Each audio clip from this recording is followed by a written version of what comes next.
राजभवन की मंजूरी के बाद अब उत्तराखंड सरकार के पास ओबीसी आरक्षण को लागू करने का रास्ता पूरी तरह से साफ हो गया है। अध्यादेश को मंजूरी मिलने के साथ ही अब सरकार ने ओबीसी आरक्षण लागू करने की प्रक्रिया को अब तेज कर दिया है।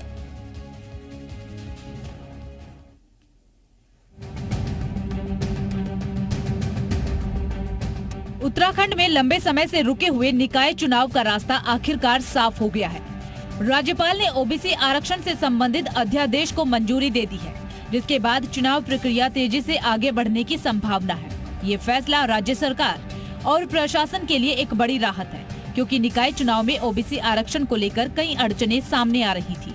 उत्तराखंड के निकाय चुनाव के लिए अध्यादेश को विधि विभाग की हरी झंडी मिल गयी थी। विभाग ने अपनी कानूनी राय राजभवन को भेजी थी, जिसके बाद राजभवन को इस पर फैसला लेना था। अब क्योंकि राज्यपाल ने मंजूरी दे दी है, तो एकल सदस्यीय समर्पित आयोग की रिपोर्ट के हिसाब से ओबीसी आरक्षण लागू होगा और इस महीने के आखिर में निकाय चुनाव की अधिसूचना जारी होने की उम्मीद है।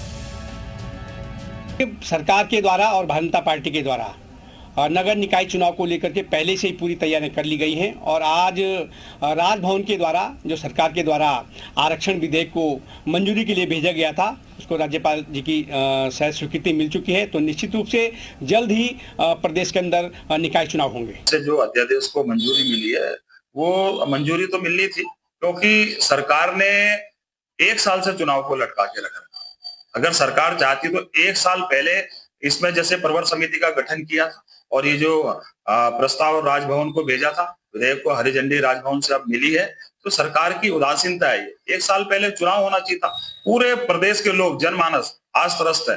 प्रदेश के अंदर कोई भी ऐसा काम नहीं हो रहा जिसको कि हम कहें कि सरकार ने ये काम किया है। उत्तराखंड के स्थानीय निकाय चुनाव राज्य के विकास और राजनीतिक दलों की जमीन पकड़ को मजबूत करने के लिहाज से बेहद महत्वपूर्ण है।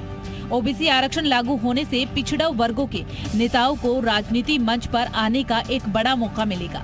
साथ ही अब सभी की नजर इस बात पर टिकी हुई है कि इन चुनाव के जरिए उत्तराखंड की स्थानीय राजनीति में कौन से नए चेहरे और बदलाव सामने आते हैं। ब्यूरो रिपोर्ट, जी मीडिया।